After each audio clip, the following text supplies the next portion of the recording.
August 14th, 2022, 20th Sunday in Ordinary Time. A reading from the book of the prophet Jeremiah. In those days the princes said to the king, "Jeremiah ought to be put to death. He is demoralizing the soldiers who are left in this city and all the people by speaking such things to them. He is not interested in the welfare of our people, but in their ruin." King Zedekiah answered, "He is in your power, for the king could do nothing with them."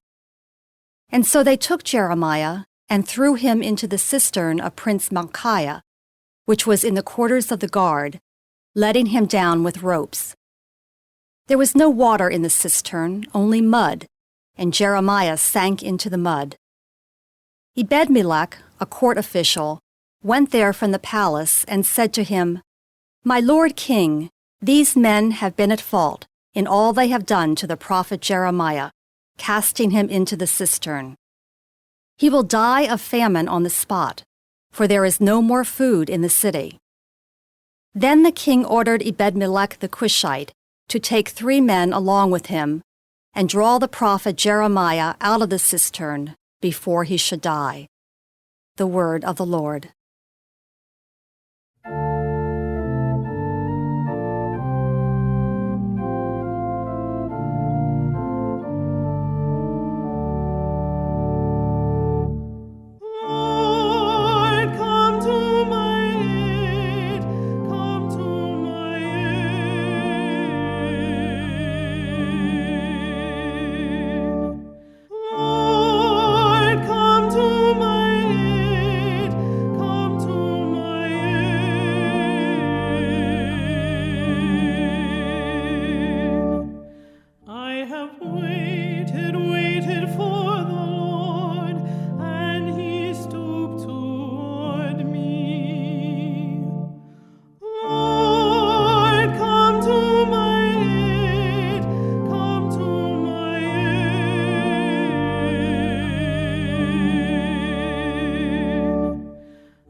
Destruction, out of the mud of the swamp. He set my feet upon a crag.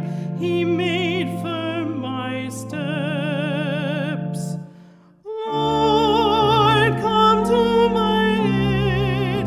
Come to my aid.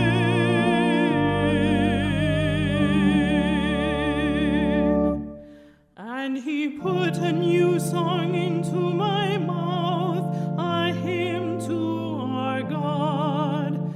Many shall look on in awe and trust in the Lord. Lord, come to my aid. Come to my aid.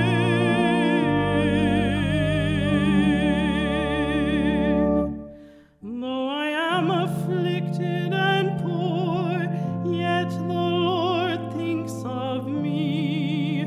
You are my help and my deliverer. Oh my God, hold not back. Lord, come to my aid. Come to my aid.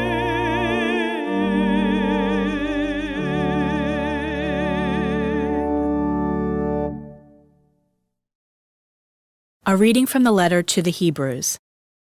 Brothers and sisters, since we are surrounded by so great a cloud of witnesses, let us rid ourselves of every burden and sin that clings to us, and persevere in running the race that lies before us, while keeping our eyes fixed on Jesus, the leader and perfecter of faith. For the sake of the joy that lay before him, he endured the cross, despising its shame, and has taken his seat at the right of the throne of God. Consider how he endured such opposition from sinners, in order that you may not grow weary and lose heart. In your struggle against sin, you have not yet resisted to the point of shedding blood. The word of the Lord. A reading from the Holy Gospel according to Luke. Jesus said to his disciples, I have come to set the earth on fire, and how I wish it were already blazing. There is a baptism with which I must be baptized, and how great is my anguish until it is accomplished. Do you think that I have come to establish peace on the earth? No, I tell you, but rather division. From now on, a household of 5 will be divided, 3 against 2 and 2 against 3. A father will be divided against his son, and a son against his father. A mother against her daughter, and a daughter against her mother, and a mother-in-law against her daughter-in-law, and a daughter-in-law against her mother-in-law. The Gospel of the Lord.